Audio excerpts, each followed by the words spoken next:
Hello বন্ধুরা, compass ধারাবাহিকে আজকের পর্বে দেখা যাবে আবেগ, রাগ আর বুঝাবুঝির এক নতুন গল্প।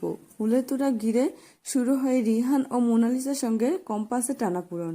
কেক কাটার মুহূর্তেই ঘটে অপ্রত্যাশিত ঘটনা, যা সবাইকে অবাক করে দেয়। শেষ পর্যন্ত জানতে হলে ভিডিওটি না টেনে দেখতে থাকুন আর লাইক দিন। কম্পাসের জন্য কেউ ফুল পাঠালে তা দেখে রিহান রেগে যায়।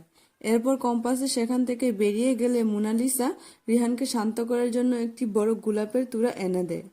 তারপর রিহান বাবুলকে বলে কেকের দোকান থেকে কেক আনতে যাও, কারণ তারা সেলিব্রেট করবে।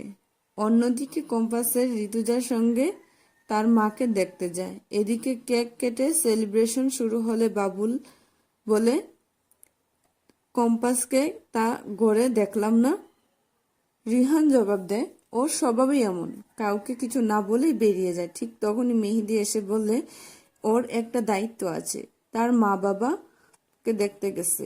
এরপর রিহান কম্পাসে শুনিয়ে শুনিয়ে মোনালিসাকে বলে, মোনালিসা ফুলের তোড়া খুব প্রশংসা করে এবং বলে এই ফুলের তোড়ার কাছে কম্পাসের ফুল একদমই ফিকে। একথা শুনে আমি কি করব বলুন, আমার বন্ধু আমার মতোই গরিব। এরপর কেক কাটার সময় হঠাৎ কম্পাস এসে মোনালিসাকে সরিয়ে রিহানের সঙ্গে নিজেই কেক কাটে আর নিজে এক পিস খেয়ে বলে কেকটা খুবই টেস্টি।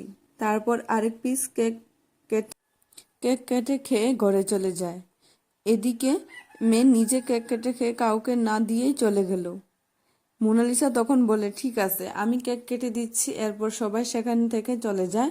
অন্যদিকে অখিলেশ ঋতুজার সঙ্গে কথা বলতে থাকে। অখিলেশ বলে, ওই লোকটা খুবই সাংঘাতিক, কম্পাসের ফর্মুলাটা দিয়ে দিতে বলো, না হলে ওই লোকটা খুবই ডেঞ্জারাস, সবাইকে শেষ করে দিবে। এদিকে ঋতুজার জবাব দেয়, এই সব কিছুর জন্য তুমি দেয়। এদিকে কম্পাসেরকে ফুল পাঠিয়েছে, এই নিয়ে রেগে এগুলা নিয়ে রিহান অনেক রেগে গিয়ে রিহান ফুলগুলো ছুঁড়ে ফেলে দেয়। ঠিক তখনই কম্পাস সেই ফুলগুলো তুলে নেয়। সবশেষে কম্পাস বিহানের হাতে ফুল দিয়ে বলে, এটা আমি আপনার জন্যই অর্ডার করেছিলাম।